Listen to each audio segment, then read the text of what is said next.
I've done this, and I'm ready to face it, but I would love to go home for a night.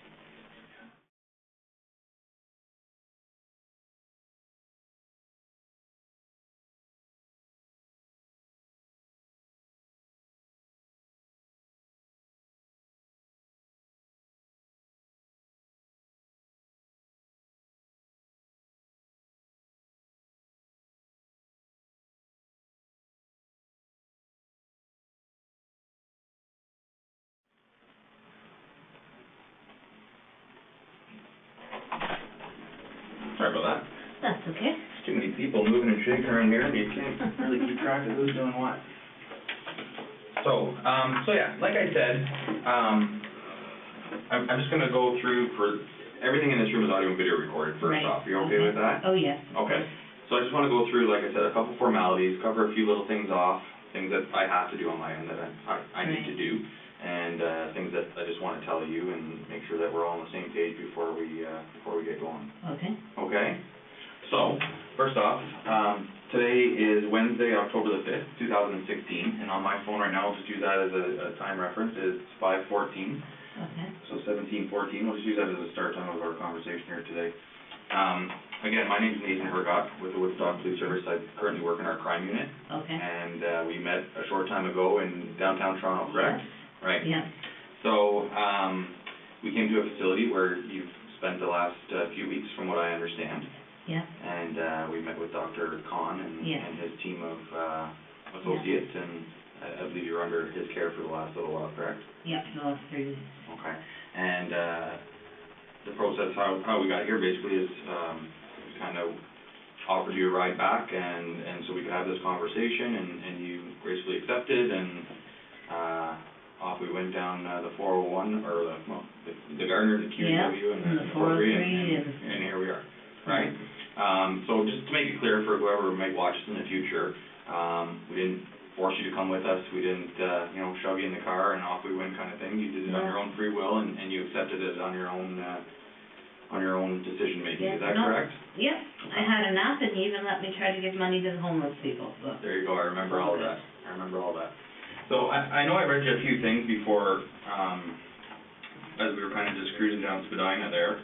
And I know you've been read this many times, but it's just things that we need to just reiterate and make sure that you're clear and comfortable with having this conversation today. Okay. Okay. Like I said, based on our investigation, there could be some pretty serious criminal charges that result of our investigation. Okay. Yeah. So having said that, if you wish to speak to a lawyer at any time, I don't want you to hesitate. We can make it happen whenever you like. So whether it's now, 5 minutes from now, an hour from now, or 3 days from now, whatever the case may be. We're not going to be asking questions for 3 days, are we? I hope not. No, I hope not. Okay. I'm just saying that any time that you want to speak to a lawyer, that you're kind of in our company, or whatever the case may be, you let us know, and we can make that accommodation for you. Does that make sense? Yeah. Okay, because in your position as a Canadian citizen, you're entitled to have free legal advice from a legal aid, duty counsel lawyer, a lawyer of your choice, whoever you like. Okay. Make sense? Yes. Okay. And like I said, because there could be some criminal charges that result of our investigation. Right. Okay. Also, and I know you've been read this many times before, that you may be charged with many criminal offenses, and you don't have to say anything in answer to the charges that you face. But if you wish to do so, we're going to do that today. But whatever you do say could be used in court. And I know we had that conversation in the car on the way back to Woodstock, and I asked you to repeat it in your own words, and you kind of gave us a few of describing it in your own vocabulary. As you said something like, it's not Vegas. What happens in the car on the way back doesn't necessarily stay in the car, right? Yeah. So same thing in this room. Anything that you say and everything that we talk about could be used as evidence at court. Yep. Okay? Okay. So kind of, to put it easily, the same rules apply. Okay? And if you've spoken to any other police officers, I know that you've dealt with the Toronto police officers. There was a couple officers in the car on our trip back here. If anyone's persuaded you or tried to push you into making a statement, whatever they said, I don't want that to influence you in any way. Okay? No, what I'm about to say, I'm I'm giving of my own free will. Okay, all right, and I appreciate that. And we'll get moving forward. For another few things, and I know that we said this in the car, you are not under arrest right now. Okay, Okay, I want to make that very clear to you. okay, Okay, you're not under arrest. The door is unlocked, okay? I'm not impeding your way to the door. If you want to leave at any time, if you want to stop talking to me at any time, you just let me know, and we'll just carry on from there. okay. Okay, but you're not being held here against your will. We're not forcing you to speak to us. We just have some follow-up questions from the investigation that kind of got going while you were in Toronto. Yeah, being interviewed is hard because it takes so long. It does. So I'll do my best. Like I said, if I have to get up and pace around a bit or whatever. If you want to take a break at any time, you let us know. If you want to get up and pace around, I'll just kind of hang tight here and we'll just keep conversing as long as you're comfortable. I'll go as long as I can. Okay. All right. Sounds good. That's kind of all the formalities, but like I said, those are the things that I just wanted to make sure that we're clear to you. And if you have any questions for me before we get started, the floor is yours. If there's anything or any concerns that you have. No, I want to get through this and find out what happened to my mom and dad, because I know they're upset because someone went to visit them today. Okay. And visited them today, and they said, they're here, we're concerned, what's going on. Yeah. Oh, I can imagine. And I honestly don't have those answers for you, but I can get them for you. My role in this investigation so far has been not as in-depth as some of the other officers, but my task today obviously was to travel to Toronto and meet with you, with my fellow co-workers, and come back here and have a conversation. So that's kind of where I'm at right now. But I can definitely get those answers for you, and I don't want to upset any more people that need to be, especially your mom and dad. Okay. You should have bought blue chip tickets while you were there. You know what? If I could afford them for the playoffs, I probably would have. Yeah, that was exciting last night. So just for the record, and I know you prefer to go by Beth, is what you told us. Is that correct? Yes. Can you just state your full name for me? Elizabeth Tracy May Wettlaufer. Tracy May? Yep. Okay, and just spell your last name for the record. Wettlaufser. Okay, perfect. And Beth, the reason why we're here today is because we've received some information back at the end of last week with regards to some information that was provided to the Toronto Police Service, which has led us into quite a bit of work, and leads us here today to speak to you with regards to kind of how this all started and follow up. But basically, I've watched your statement that you provided to Toronto. Okay. And we've been provided this document here. Does that look familiar to you? Yes. Okay. All right. And from what I can see here, there's 4 pages of a handwritten document. Is that your handwriting? Yes, it is. Okay. And it just kind of goes through some people that you've encountered in your career from 2007 through to 2016 of August. August of 2016. Okay. So that's kind of the focus of our investigation right now is the information that you've put on these 4 pieces of paper. Yes. Okay. But before we get into that, I just want to kind of get an idea of your career and where you've been in your career and kind of how you got into things and. Registered nurse. I started from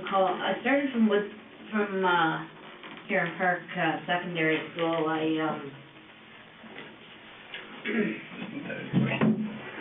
I graduated grade 13, went for a year of journalism school. Okay. And then went to Bible College, London Baptist Bible College in London. Graduated with a degree in counseling, with a bachelor's degree in counseling. And then discovered that that's wasn't really gonna get me a lot as far as work-wise and career-wise, and so I went back to here in Park High School for a year, and I took a year of Maths and Sciences, and went on to Conestoga College, and it's in Kitchener, but they have a Stratford campus, so I went there for the 3 years. Okay. And then when I graduated there, I worked in a place called Geraldton. Okay. is 16 hours north of Toronto, I was gonna say, that's quite a bit north, isn't it? 3 hours north of Thunder Bay. Yeah, that's ways up there. Yeah, worked there, couldn't stand the isolation, moved back. Worked for, an organization called, Christian Horizons here in town, in one of their group homes, till 2007. At which time, my marriage fell apart in February 2007, and, I met a woman online, Okay. and she decided to move to be with me. Okay. So, I ended up quitting the job I was at and going to Gruesome Care to make a little bit more money, because I was the only bread earner. Mm-hmm. So I started working at Gruesome Care, I believe it was June 2007. And how long did you work there for?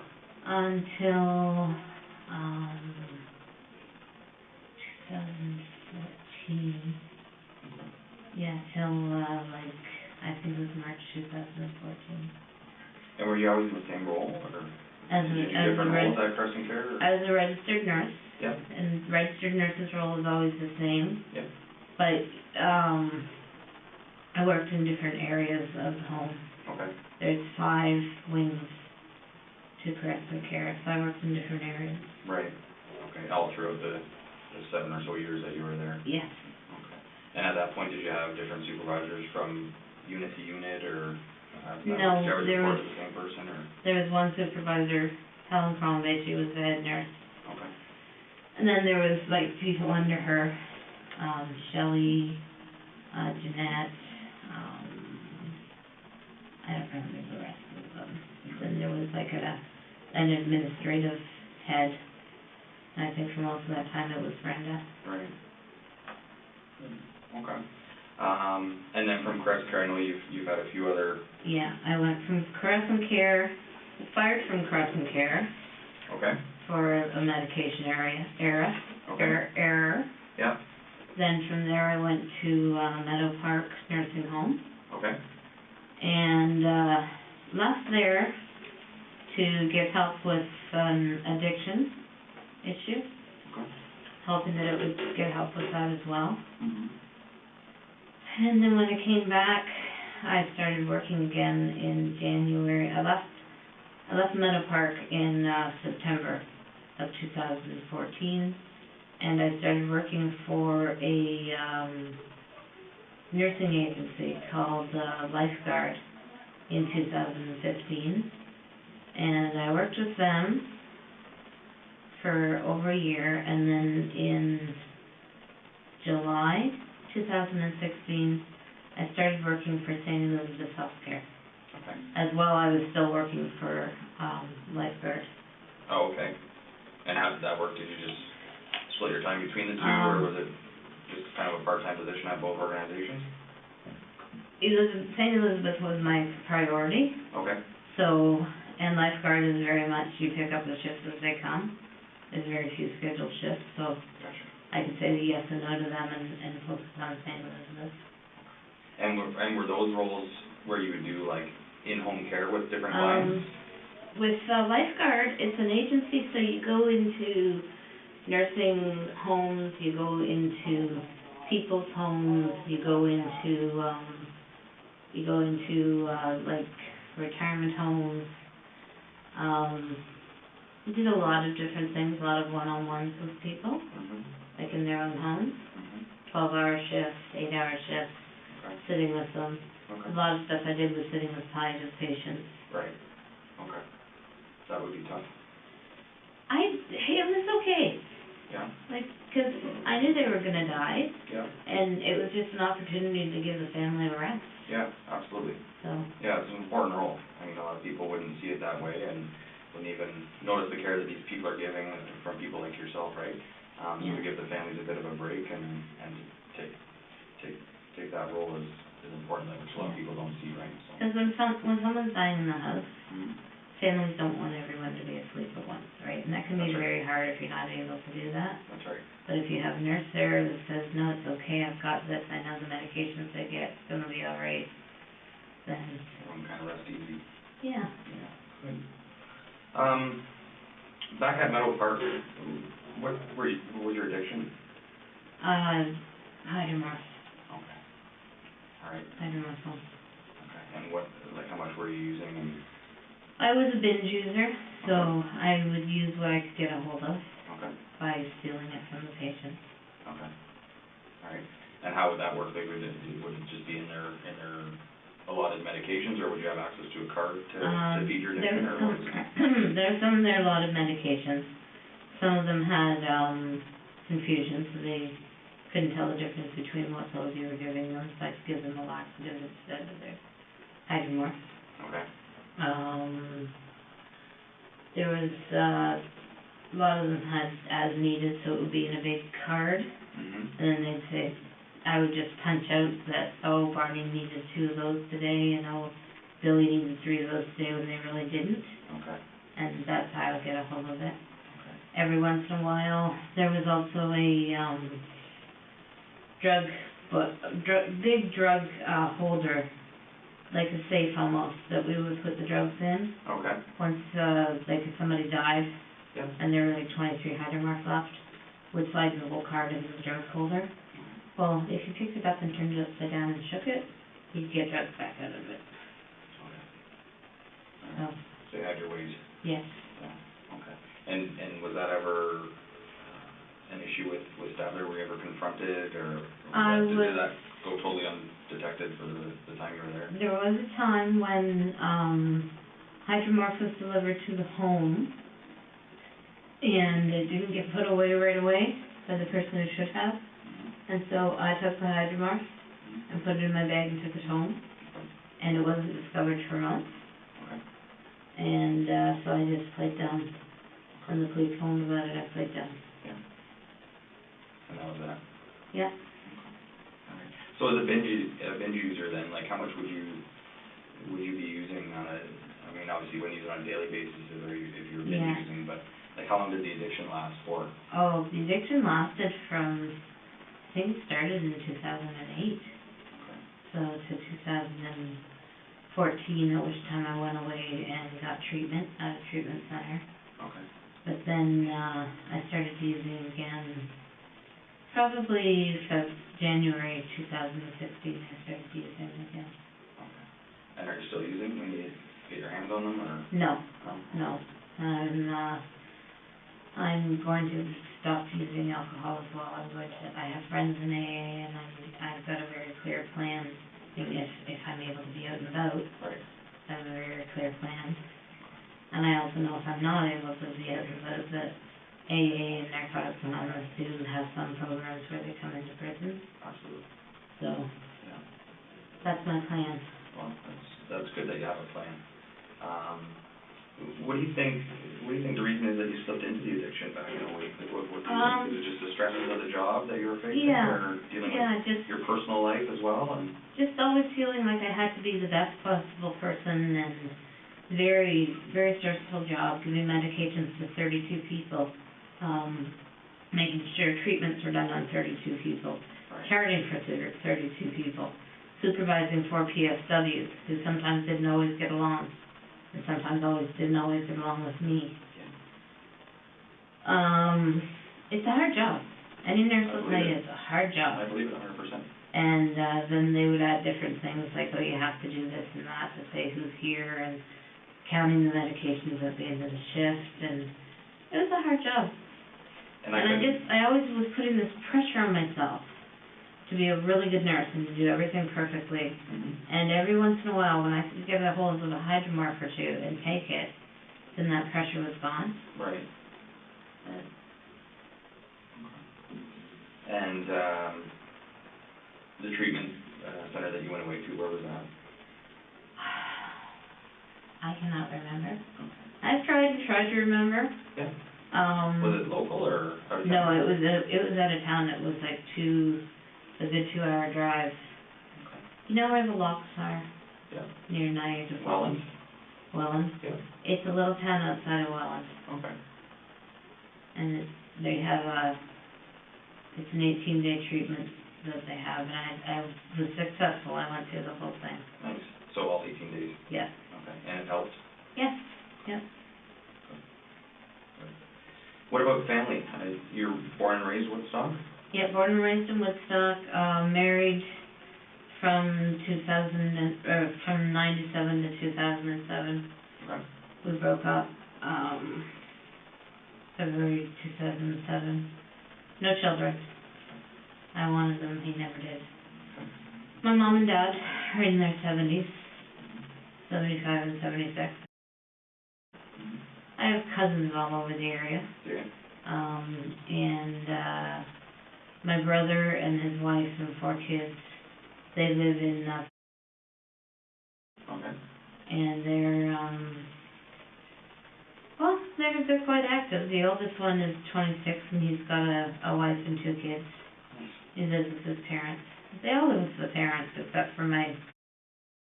Oh, is that right? Yeah, just one big house of crazy. Happy family, huh? Have you been out to visit at all, been out east, or? I've been to see their house once. Yeah. They've been here a few times. Nice. They came in 2013 for my parents' 50th wedding anniversary. Nice. And my nephew and his wife stayed behind and lived with my parents for a few months while my nephew tried to go to Bible college. Okay. But he wasn't successful, so they went back. Yeah. So your brother older or younger than you? Older. Older. He's 3 years older than me. He's 52. Right on. Good. So as far as your latest position at St. Elizabeth, Yeah. that was your last position as a RN, is that Yes, correct? it was. Okay. Yes. And you said you resigned from there? Yeah. Okay. What brought you to that? That's where things get a little crazy. Okay. This is part that I haven't told the doctors. Okay. Because it seems so stupid now. Okay. When my ex and I broke up in 2007, I was already taking the medication for my borderline personality disorder. And I was so angry. And it was like a voice said inside me, I'll use you, don't worry about it. And the different times that I have caused people's deaths or caused them discomfort through the insulin, I believe it was the influence of that voice or whatever it was. It wasn't a voice in my head, it was a voice in here. And when I would do it, afterwards I would hear like a laughter in my chest. So, started working for St. Elizabeth, and I was doing well, but it was a lot of pressure. And the way that, that I've helped people to die has been through insulin. And after my 30-day evaluation, my supervisor came to me and said, I'm really sorry. We wanted you for Woodstock, but we have so many kids in schools in Ingersoll that need help with their insulin pumps that you're going to start working in Ingersoll. Okay. And I panicked. I didn't want to do that. Because I felt, what if? Those are kids. So I think it was about a week after that I quit. Yeah. And then I packed my stuff in the car, and I drove 2 days into Quebec, thinking like I would just sort of run away sort of thing. And then I thought, no, that's just stupid.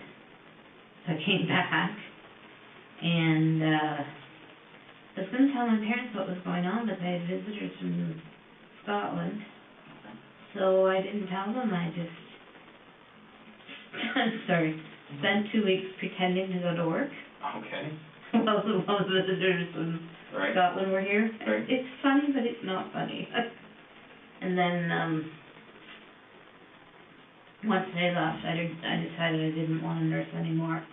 I didn't want to hurt anybody anymore. So I also quit my other job. And then I decided, whatever Friday that was, that, I did a lot of looking into how I could get help. Because I realized I needed help with whatever this was. Right. Because part of me had started to believe that it was the devil, and and part of me thought it might be God with a purpose through my life. And, I know the doctor asked me those questions, and I didn't answer them because I was so ashamed. But I just, I didn't want this to keep going on, so I quit both jobs. Looked into where I could get help. Dr. Fernando is my psychiatrist, and he's not a very nice man. So I went on an online support group and was talking to people on there, and they were saying, you know, get some help. So then I started researching some psych boards and stuff, and I saw CAMH, and they are the only mental health facility in Ontario that has an emergency department. Okay. So I made a decision, and I went there one Friday morning. I took the train, and off I went. And before I went, I told 3 people what was going on. My friend from AA, and my friend, I told them what was going on. They said, yes, go and get help. And my friend drove me to the train station. And when you say you told them what was going on, did you get into details of why you were I going to seek help, or? I told them that I had been killing people using an insulin overdose. And they all said, yes, you better go get help. So off I went. Okay. And she's a friend from when I used to work at... Okay. All right. His last name?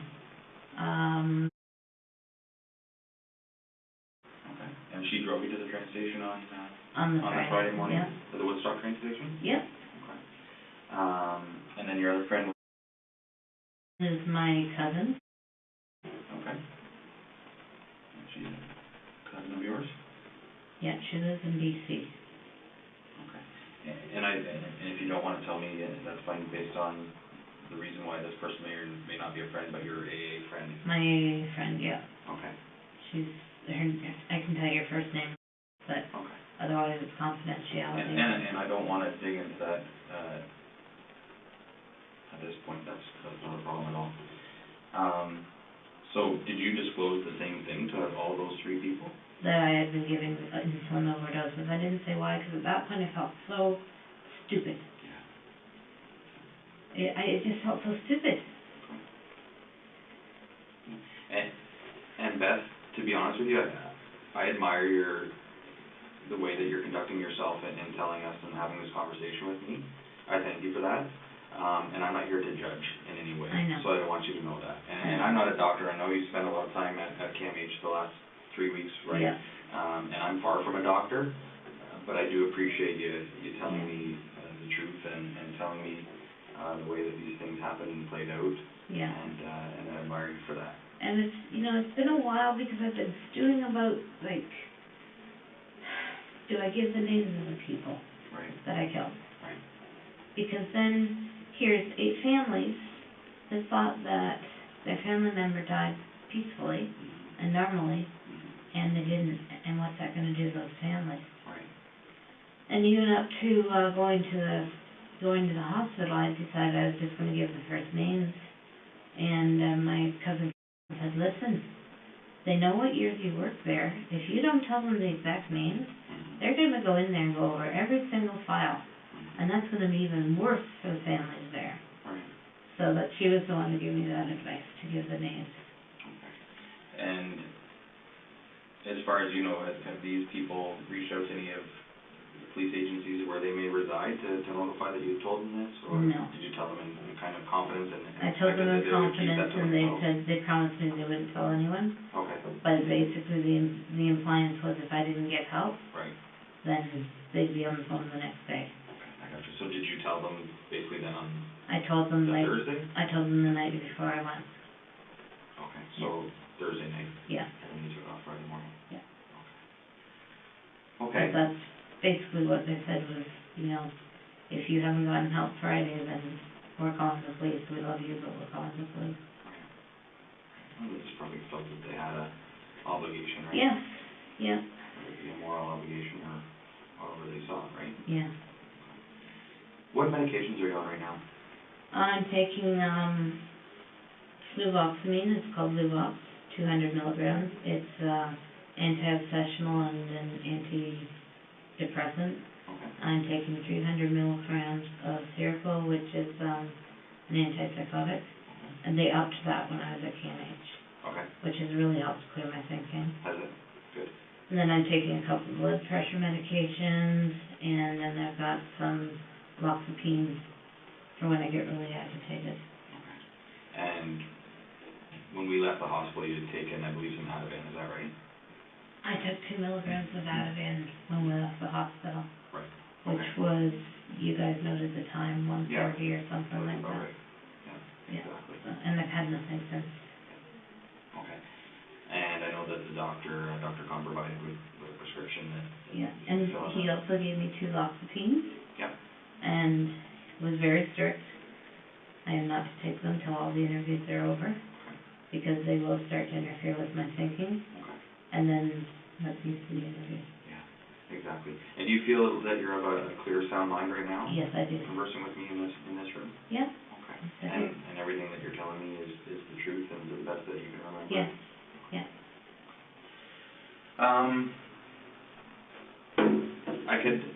I can appreciate where you're coming from as far as the work that you went through.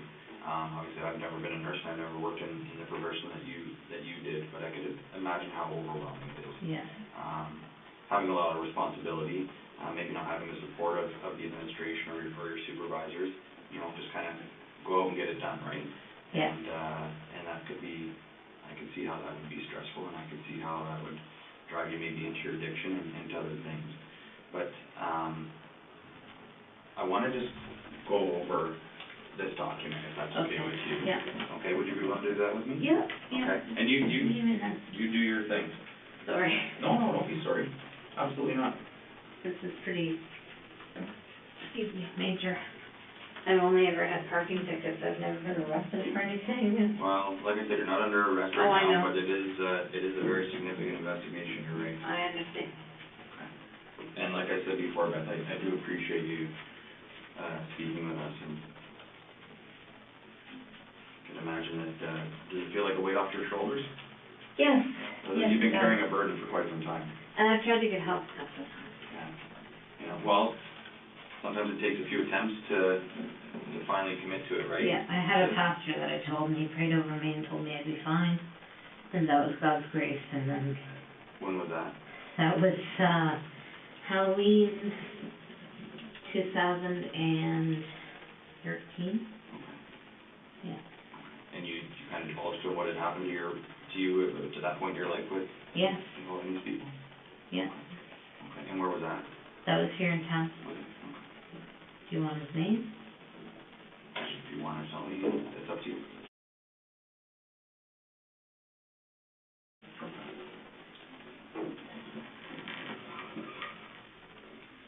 That was, oh no, sorry, it wasn't, did I just say 2014?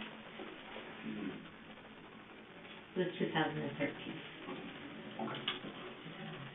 Okay, all right. So before we get into this, I know that there's a statement which we have and that I've watched where you attended the police station in Toronto at 52 Division, is that correct? Yeah, that's Okay. correct. And I think it was Detective Hamilton, and I honestly can't remember the other detective's name now. I know it started with an A. And you met with them for, An hour and a half. I was going to say about an hour and a half. That was nuts. Yeah. And at that point, you had in your possession a photocopy of this document, Yes, that's right. And you went through and you read it out. Yes. Okay. And then following that, they started with the first name on the list, and they wanted to just try and get a little bit more detail of Yes. of the involvement in each circumstance, in Okay. each death, right? Okay.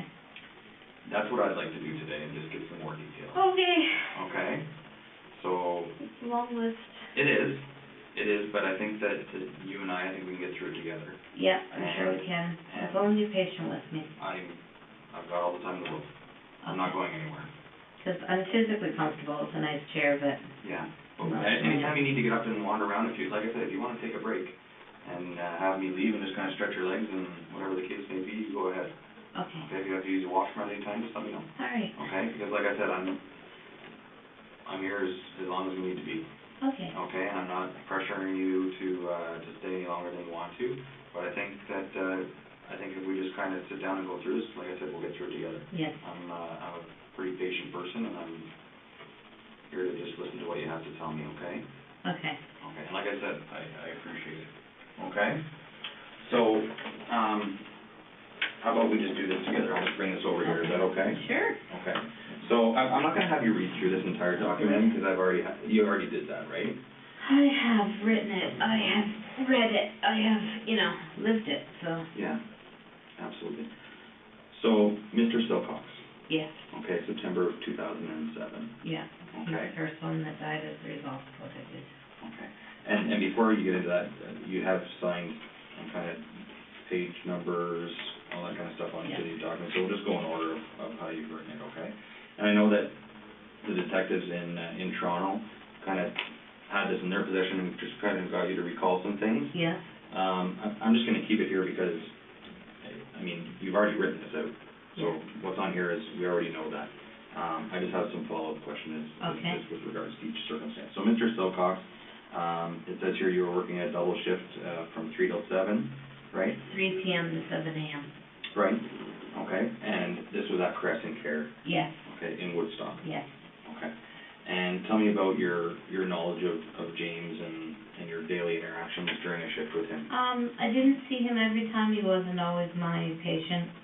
I just knew from what people had said that he would grab the nurse's breasts and buttocks, and he would say horribly inappropriate things about his wife, that now he was there, he was going to fuck all of she was going to fuck all of Woodstock, and just would say inappropriate things. And he did touch me inappropriately once. And where was that? On your my body? breast. On your breast, okay.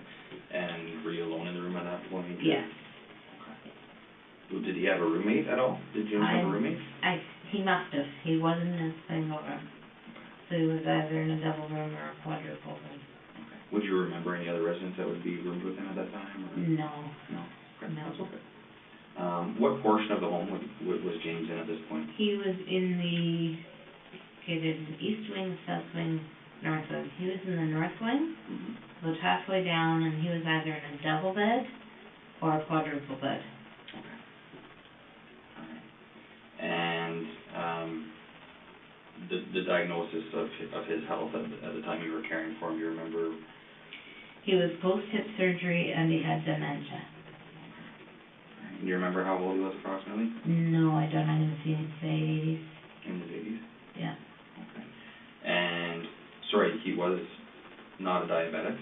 Not a diabetic. And, sorry, you said he had dementia? Yes. Okay, which you've also noted here as well, right? Yes. Okay. So tell me about the night, was this the first person that you did this to? That I tried. Well, there were other people that had done it to who didn't die. Prior to James? Prior to James. Okay, and are they documented on here? He's the first one who died. Right. Back here? But there's some other... People who didn't die. Right, so I can't read that first name. Clotilde Adriana. Okay, so that was, I mean, they're both September 2007, but that was before James? Yeah. Okay. So, was this your first attempt at overdosing these people on insulin? Yes, Clotilde was. Clotilde. And I didn't really want her to die. I don't know, I was just angry and had this sense inside me that she might be a person that God wanted back with him. Okay. And is that feeling you're referring to that you had in your stomach at times? Yes. Okay, is that the point, and I hate to get off topic here, but the point where you had these feelings in your stomach and almost that laughter after it happened? Yeah. Is that the part that you didn't tell Dr. Khan? Yeah. Okay. Okay, I just wanted to be clear on that. I told him about the laughter in my stomach, but not the feeling that this might be the person that God wants. Okay. Because I just found it so stupid. It's your feelings, right? Mm-hmm. I honestly felt like God wanted to use me. And Dr. Khan kept asking me, do you think God has chosen you for a special purpose? I kept saying no, because that did not sound like a special purpose, you know? Yeah. So, but yeah, I just had a sense after my marriage broke up that God was going to use me for something. And then after a while I started to really wonder, after some of the murders, if it was God or if it was the devil fooling me. Did you feel like you were doing the right thing for these people? No. No. I felt like I was doing what I was supposed to do, but it wasn't what was right for them. So James, then, it was in the evening that this one took place, right? Yeah. It says here at about 9:30. Yeah. Run me through About portion of 9:30, I gave him a dose of 50 milligrams of insulin. He's not diabetic. So I used a borrowed insulin pen, borrowed insulin, and gave him an insulin shot. And at 3:30, the PSW, well, throughout the night he was yelling out, "I love you," and "I'm sorry." And not to me, but just you could hear him calling out in his room, and that's what he was calling out. Mm-hmm. And then at 3:30, the PSWs came to me and said that he was gone. Okay. So I did what we're supposed to do. I went and listened to his heart and chest, called the doctor, called the family because that's what they wanted. Family came in and sit with him for a while. Mm-hmm. Doctor came in and said that his cause of death was from an embolism due to his post-hip. He'd had hip surgery. Okay. Doctor ruled it embolism due to post-hip surgery. Okay. All right. Who do you think he was talking to when he was yelling out, "I love you"? I thought it might be his family. Okay. I really did. And when they came in and talked to me, they wanted to know if he'd said anything. All right. So I told them, and I was so ashamed. Yeah. So ashamed. Yeah. When you were speaking with the family. Yeah. Okay. And is that the family that kind of commended you for the work that you had done? And yes, and that I've been there for them, and yes. How did that make you feel? Awful. Yeah. Absolutely awful. How did you deal with it? I just went home, went to bed. You know, I felt awful. Maybe I fought with my girlfriend. Did some exercising, you know. Yeah. Played some games on the computer and just tried to forget about it. Okay. Did you have a problem sleeping that night at all, or anything like that, or did you? Well, I was working nights, so I was. During the day then. I would say I tossed and turned a bit. Yeah. Felt pretty bad. And I didn't want to see the family again. So I tried to make sure I wasn't working when they came to pick up his stuff, and I wasn't. And what room, do you remember, like a room number, or just, like you No, said? it was down the north wing. The wing, yeah. Okay. Where did you get the insulin from for James, for Mr. Silcox? You said you had taken some insulin pens. Where did you get those? The insulin was kept in a fridge in the medication room. Okay. We had 2 medication rooms. Insulin was kept in a fridge in the medication room, and extra pens were kept in the drawer. So you could just say somebody who had someone admitted and you needed a pen in a hurry. So you just put the insulin in the pen and put the needle on and dial up the dose and give it. And how was that documented? To know that, so that Crescent Care would know that you were taking that insulin? They didn't keep track of insulin. Okay. So it was just something that was available for the nurses' use when they knew that it was appropriate for the certain patients? Yes. Now each patient has their own insulin. Right.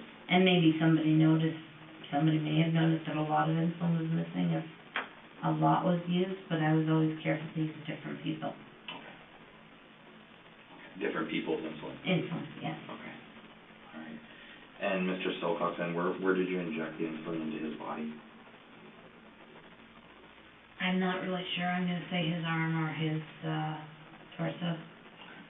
And did he know what was going on at that point? Not really. Was he a verbal patient? Like, could he converse with you and communicate? He didn't really converse. He did a lot of yelling out. I don't really remember him reacting when I gave it to him. So, he didn't react? I don't remember him reacting, no. Okay. Would he maybe just think it's a regular portion of his day and Probably. receiving the medications that he so required? Probably, because he had dementia. Okay. Yeah.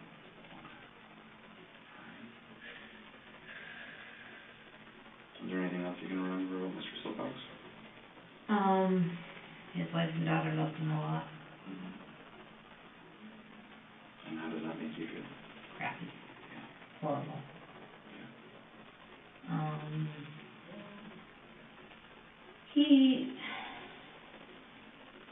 Yeah. Like I said, he could be a bit of a handful, but, you know, he ate and drank normally, he took his pills when you told him to, Mm-hmm. so nothing else I can really remember about him. But this is, 9 years ago, so, It's a while ago. yeah. How long after, when did you break up with your husband? I broke up with him... Was it August 2007? Oh, no. I broke up with him in, end of January, beginning of February 2007. Okay, so it was quite some time till September until you actually... Yeah. All right, I guess. By that time, I was in a new relationship with a woman. Okay. Who was that? Her name was Maureen.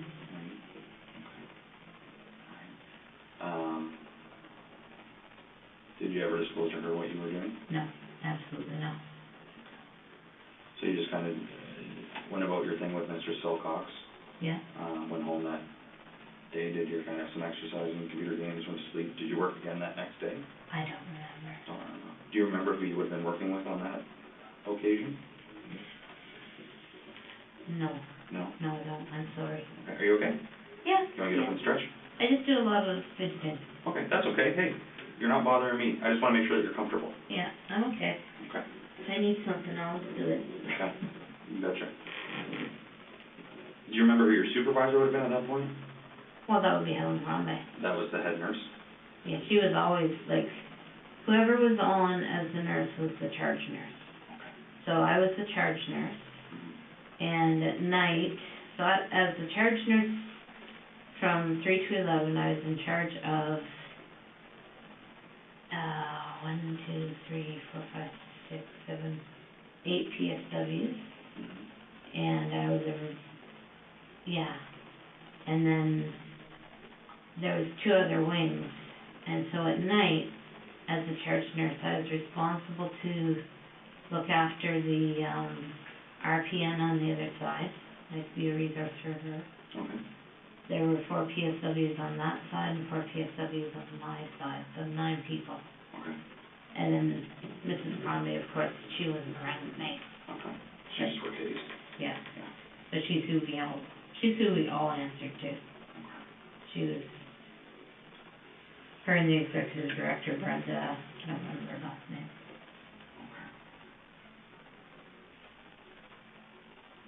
I'm sorry, I'm probably gonna pass gas with him, Julie. That's fine. Don't worry about it. So, as far as Mr. Silcox goes then, besides what you were feeling in your stomach, and besides that you thought that this was a purpose that you were given from your relationship forward after breaking up with your husband, right? Yeah. You indicated that he wasn't a very nice man. No, he wasn't. Is that a portion of what happened? I don't know. Okay. I wonder if that's a portion of how I chose him. And afterwards I did feel a release and a relief. Like a relief of pressure. Okay. Because throughout this document, and as we go through it, a lot of these people, you kind of describe them as not very nice people. Yeah.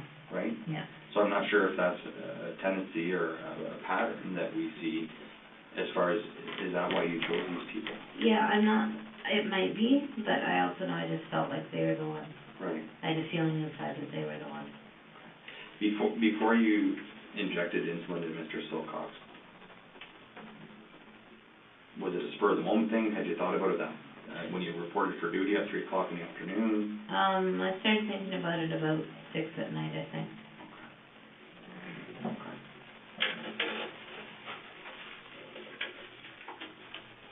And do you remember who the pronouncing doctor would have been? No. Like, how did that process work? That process, the way it worked was, person's found with no vital signs.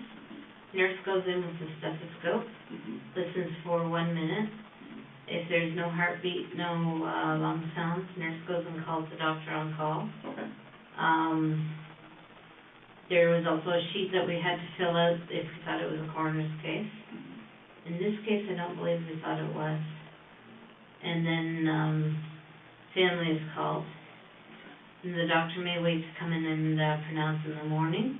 Oh, okay. Family can come in and visit the body at any time. Okay. So then the PSWs would get the body ready. Okay. So prior to the doctor announcing in the morning, the family could come in and spend time? Yeah, so the PSWs would just clean them up, put on, clean breeches and clean up the bed and stuff. Right. So you said You said Mr. Silcox, you said we didn't think it was a coroner's case. Whose decision Oh. would have that been? I guess I'm using the royal we. Okay, gotcha, okay. So would that be just a decision that you were trusted to make?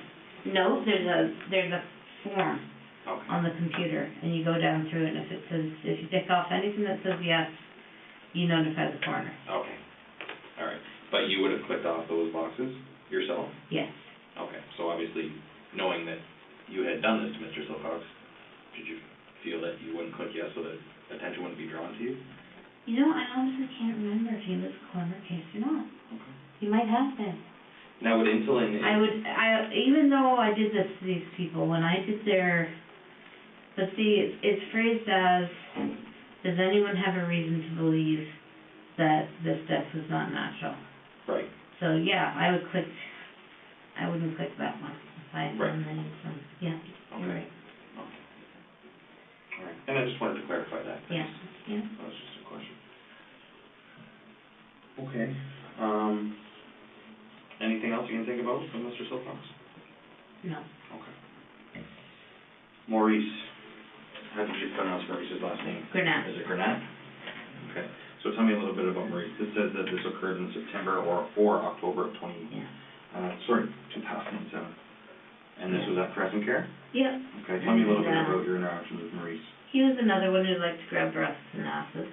Okay. He was sometimes a patient of mine. See, at that time, I didn't have a set floor that I worked on. I worked on all the different floors as a nurse, kind of filling in. Okay. So,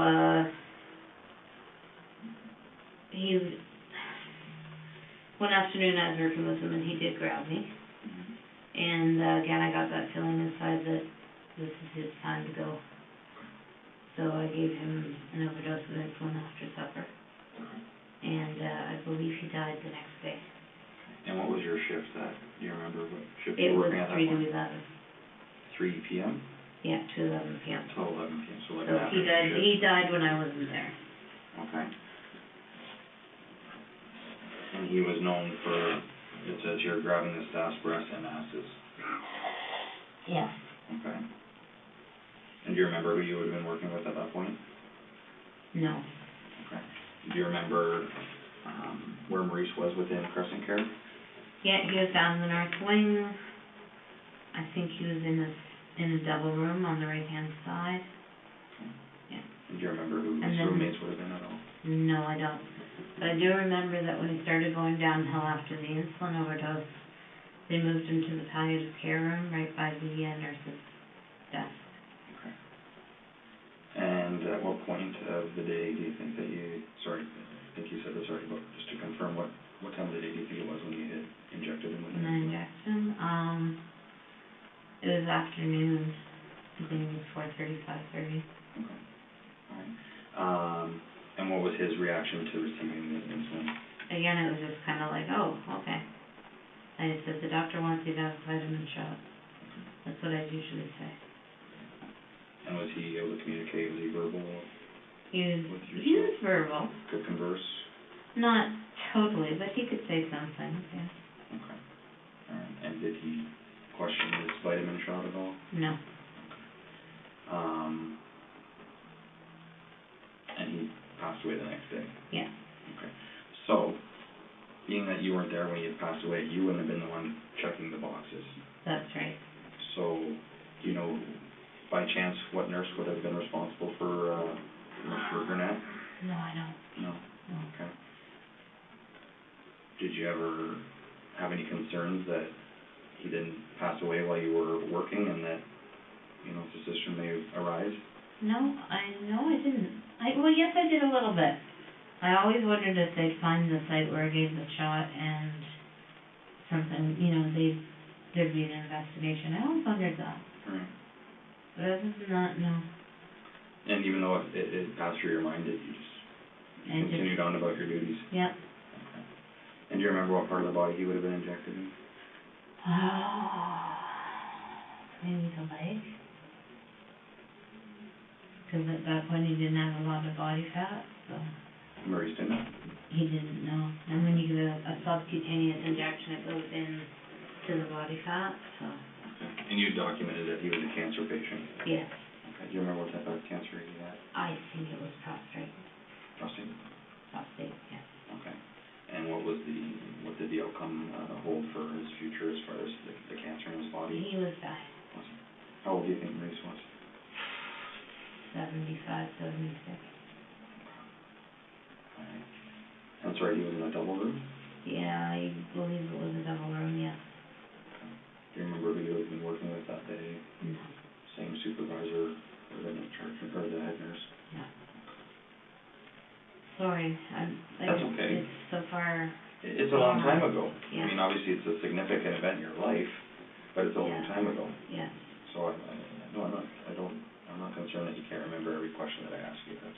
If you can do the best that you can, that's all I can ask for. Okay. Okay?